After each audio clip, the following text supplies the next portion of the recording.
vous présente la première séance de la leçon arithmétique dans Z pour les élèves du deuxième année bac sciences mathématiques. Premièrement, activité. Exercice 1. Soit A, B, alpha, bêta des entiers relatifs tels que A égale à B alpha plus bêta. Premièrement, montrer que tout diviseur commun de A et B est un diviseur de bêta.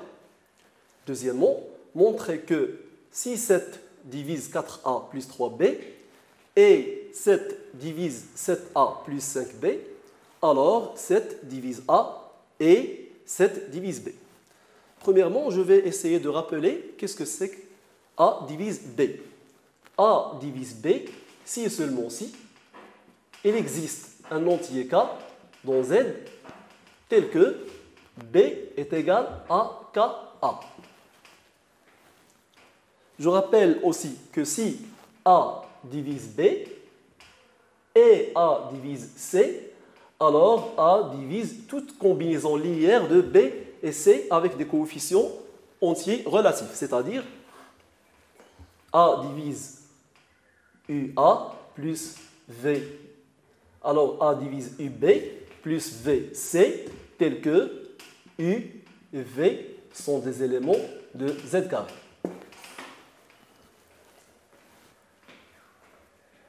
Pour la première question, montrer que tout diviseur commun de A et B est un diviseur de bêta. Donc soit D, un diviseur commun de A et B.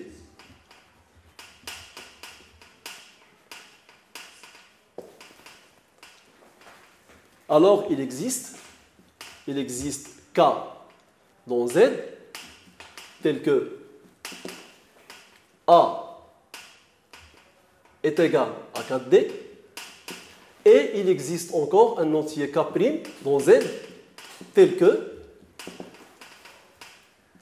B est égal à K'D.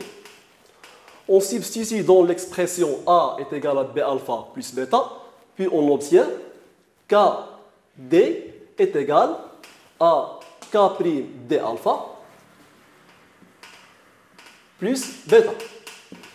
Donc, bêta est égal à KD moins K'D alpha, qui est égal encore, en factorisant par D, à D facteur à K moins K' alpha. D'où D divise bêta. Voilà, on a répondu à la première question. On passe à la seconde. Montrer que si 7 divise 4A plus 3B et 7 divise 7A plus 5B, alors 7 divise A et 7 divise B. Pour cela, on va essayer de trouver une combinaison linéaire pour se débarrasser de B et puis après pour se débarrasser de A.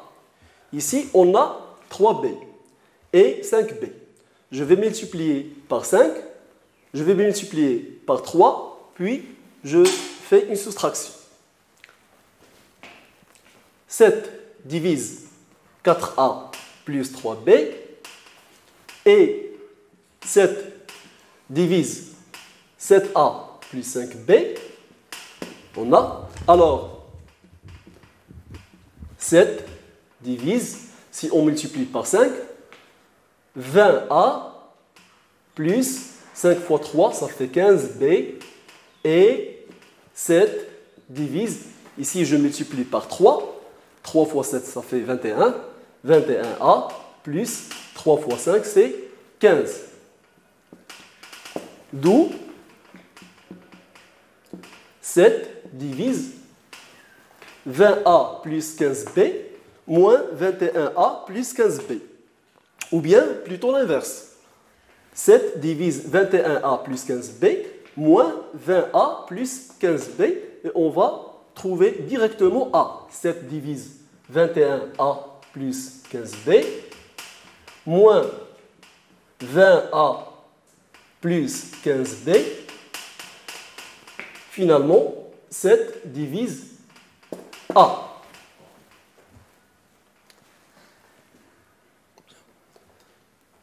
je passe à la seconde. Je vais montrer que 7 divise encore B de la même façon. Activité numéro 2. Exercice 2. Premièrement, déterminer tous les entiers naturels n tels que les restes de la division euclidienne de 97 et 49 par n sont respectivement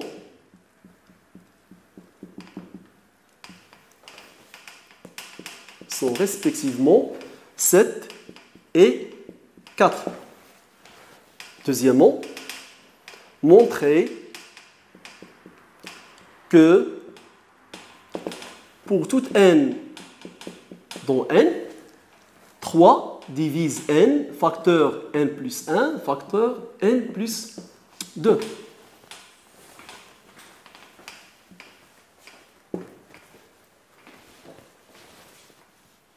Je rappelle tout d'abord le théorème de la division euclidienne. Étant donné deux entiers A et B, avec A entier et B dont n étoile, il existe un unique couple Q un quotient et R un reste dont Z croît n tel que deux conditions ici, c'est que B est égal QA plus R et R est compris entre 0 et strictement inférieur à A, c'est-à-dire inférieur ou égal à A moins 1. En revenant à l'exercice 1, déterminer tous les entiers naturels n tels que les restes de leur division euclidienne de 97 et 49 par n sont respectivement 7 et 4. C'est-à-dire, si on effectue la division euclidienne de 97 par n, alors il existe un quotient et le reste c'est 7. Il existe Q dont Z tel que 97 est égal à Qn plus le reste qui est ici 7.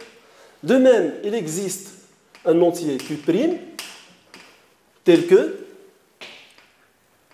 que 49 est égal à Q'N plus le reste, ici c'est 4. On est en train de chercher les entiers n possibles. On peut faire la différence entre les deux. On obtient 97 moins 49, ça fait 45, égale Q moins Q' facteur de n, n facteur Q moins Q', 7 moins 4, c'est 3. D'où, ici je pense que 97 moins 49, c'est 48. Pardon, c'est 48. Alors, n facteur Q moins Q' égale 45. D'où n divise 45. Ici, on cherche les diviseurs de 45. Mais on doit vérifier la deuxième condition qu'on a rappelée au théorème. C'est que le reste est inférieur à A. Ici, normalement, le reste c'est 7, il est inférieur à n. De même, 4 est inférieur à n. Alors n est supérieur au sup de 7 et 4, qui est de 7. Or, 7 est inférieur à n, alors n est supérieur ou égal à 8. Je vais chercher les diviseurs de 45 qui sont supérieurs à 8. Normalement, 45, c'est 5 fois 9, c'est 9 fois 5. Les diviseurs possibles de 45 sont 1, 5, 3, 9 et 45.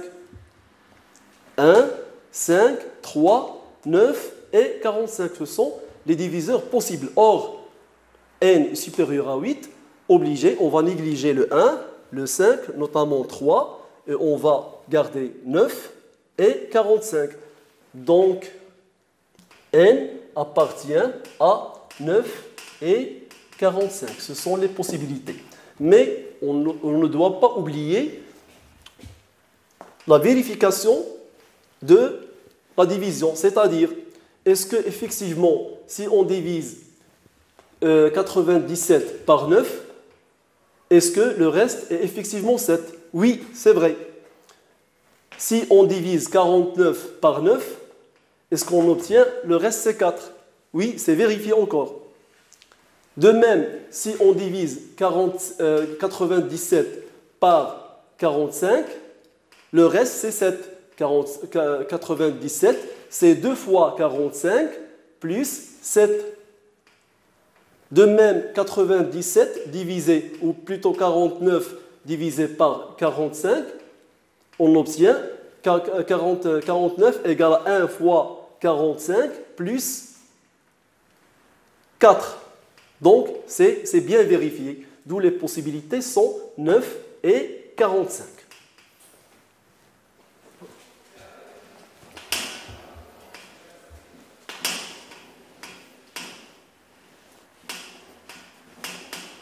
On passe maintenant à la résolution de la deuxième question. Montrer que pour tout n appartenant à n, 3 divise n facteur n plus 1 facteur de n plus 2. Ici, on va utiliser un raisonnement par disjonction des cas, mais en se basant sur la division euclidienne de n par 3. Alors, en effectuant la division euclidienne de n par 3, on obtient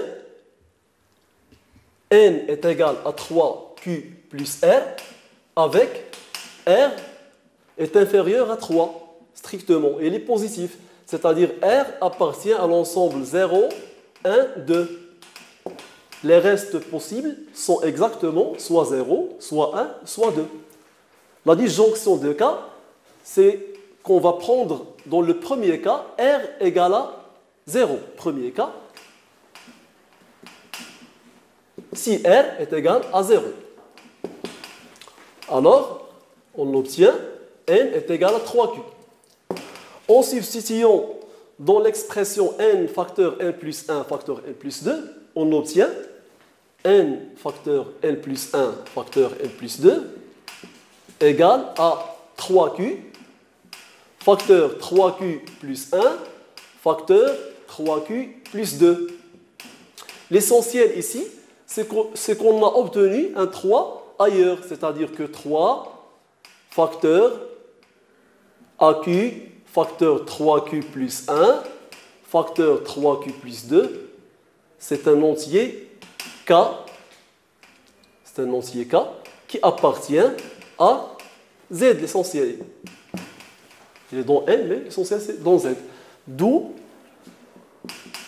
3 divise n facteur n plus 1 facteur de n plus 2 dans le premier cas. De même, on va traiter les deux autres cas. Deuxième cas,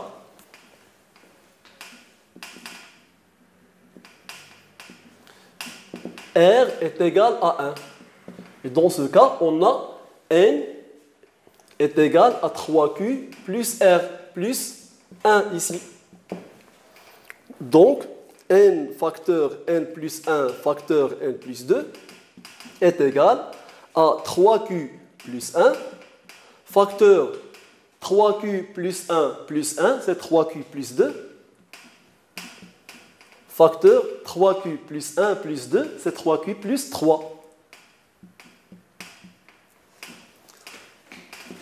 On va factoriser dans ce terme par 3. On obtient 3 facteur 3q plus 1, facteur 3q plus 2, facteur à quoi? Facteur AQ plus 1. Et c'est notre cas qu'on cherche, on obtient alors que 3 divise n facteur n plus 1 facteur n plus 2 également. D'où 3 divise n facteur n plus 1 facteur n plus 2. Il nous reste un troisième cas pour achever la démonstration ou bien la résolution de l'exercice. Troisième cas, c'est le cas où R est égal à 2. Dans ce cas, on a n est égal à 3Q plus le 2. De même, on obtient n facteur n plus 1 facteur n plus 2 est égal en substitution 3Q plus 2 facteur 3Q plus 2 plus 1, c'est 3Q plus 3. Et ça marche ici, en factorisant par 3, mais on va continuer. Facteur 3Q plus 2, c'est 3Q plus 4. On factorise 3 dans ce nombre, dans ce terme ici. On obtient 3 facteur 3Q plus 2, facteur Q plus 1, facteur 3Q plus 4. Donc, 3 divise n facteur n plus 1 facteur n plus 2. Conclusion, dans les trois cas, on a obtenu 3 divise n facteur n plus 1 facteur n plus 2. La conclusion, c'est que finalement, 3 divise n facteur n plus 1 facteur n plus 2, quel que soit n appartenant à n. Et c'est fini. Alors, on passe à l'activité 3.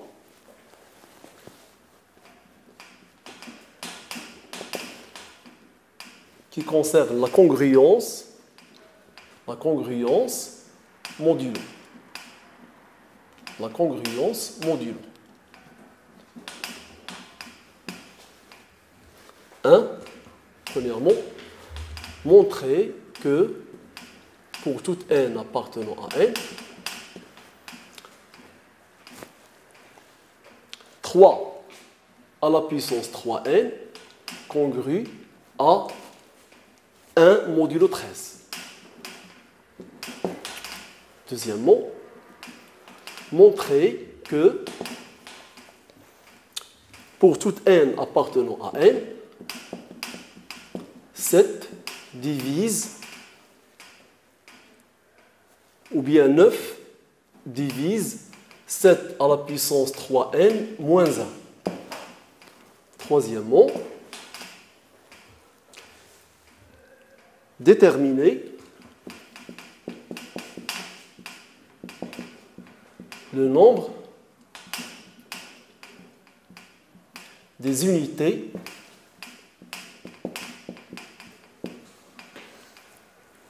de 3 à la puissance 26.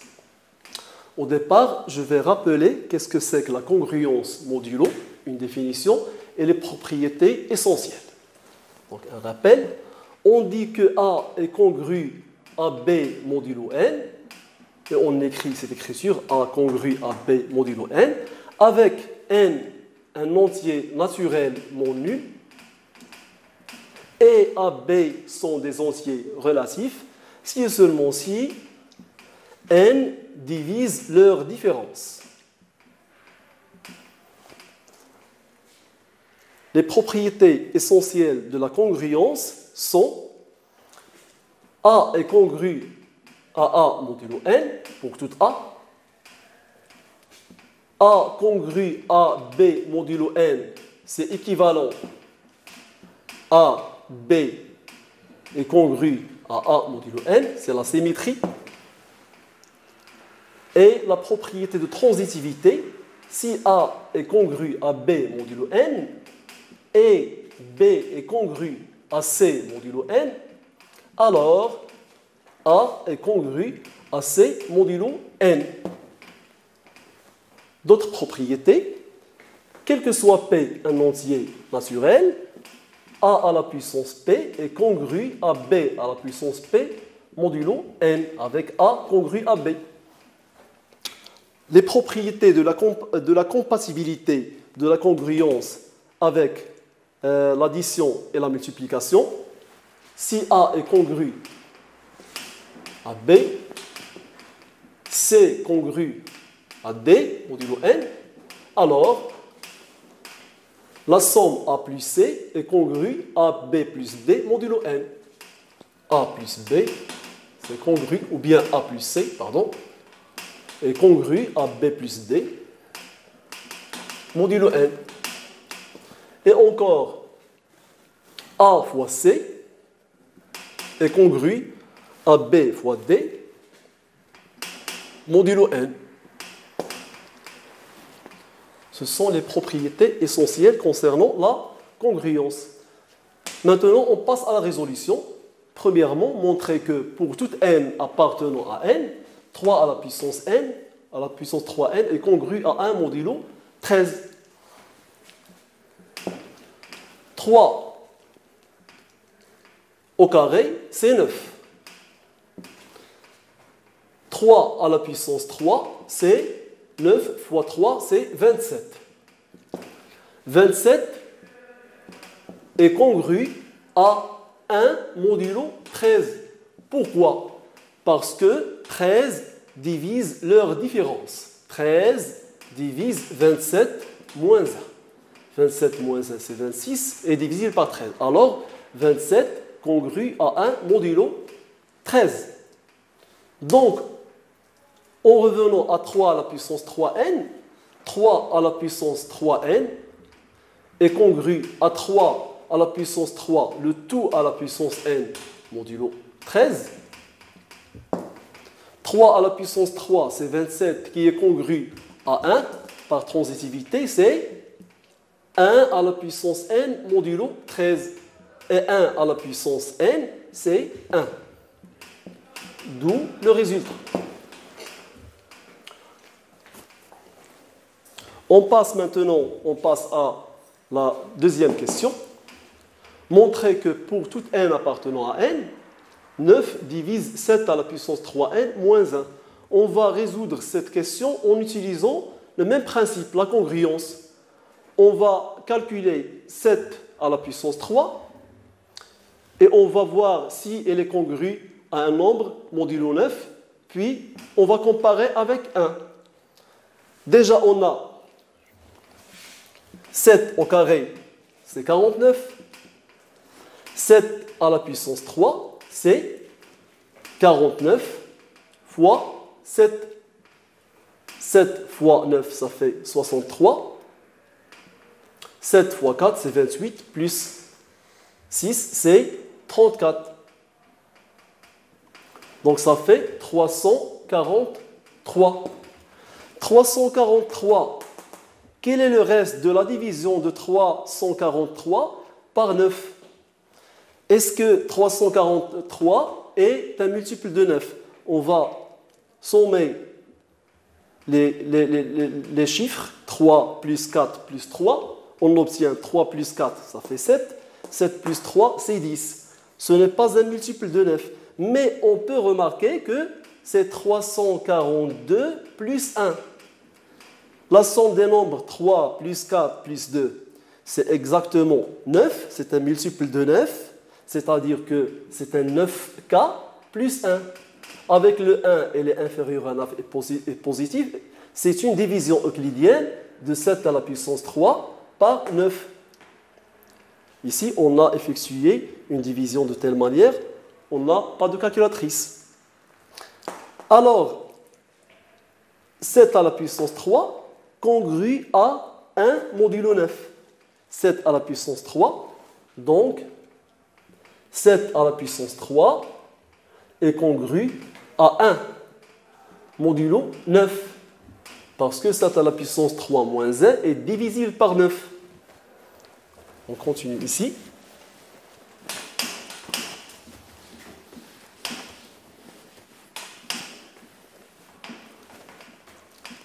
« 7 à la puissance 3, le tout à la puissance n, est congru à 1 à la puissance n modulo 9. D'où 7 à la puissance 3n est congru à 1 modulo 9. Donc, 9 divise la différence 7 à la puissance 3n moins 1 par définition de la congruence modulo 9. D'où le résultat. Bien. On passe à la question suivante. Déterminer le nombre des unités du nombre 3 à la puissance 26. Déterminer le nombre des unités, je rappelle la question 3, déterminer le nombre des unités du nombre 3 à la puissance 26.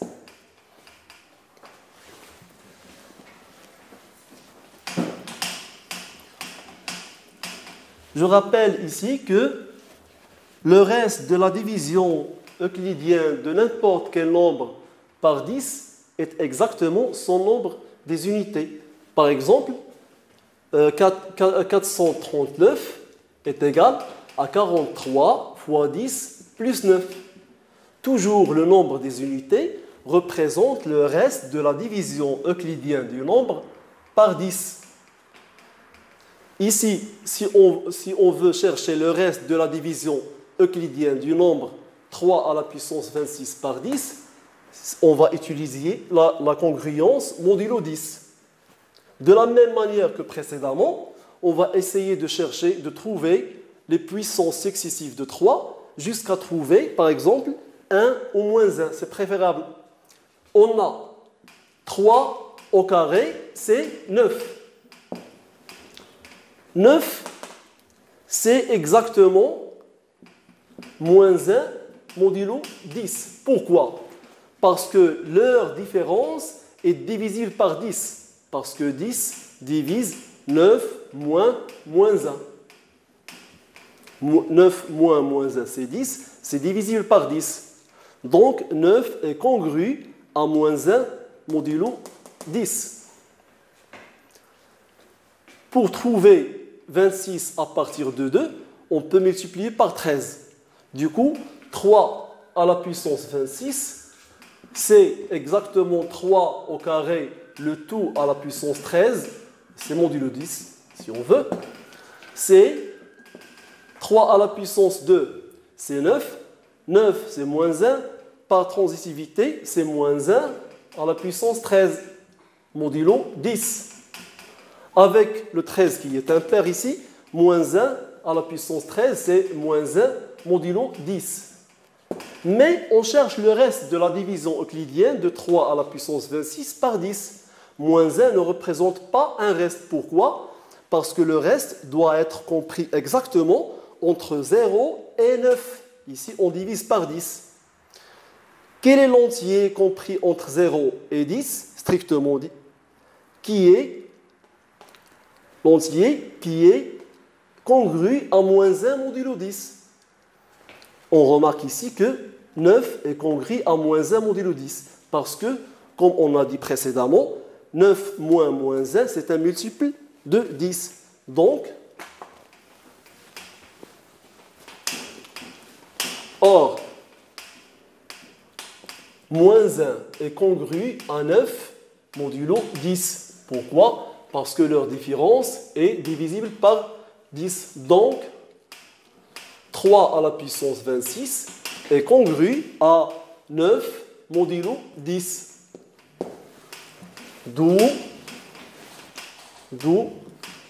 9 représente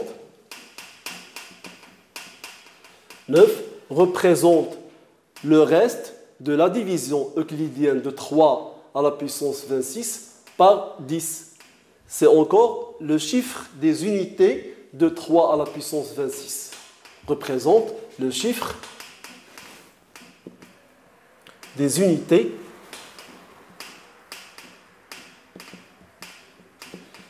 de 3 à la puissance 26. Ainsi, on a achevé la résolution de l'exercice. Merci pour votre attention et aux séances prochaines, Inch'Allah.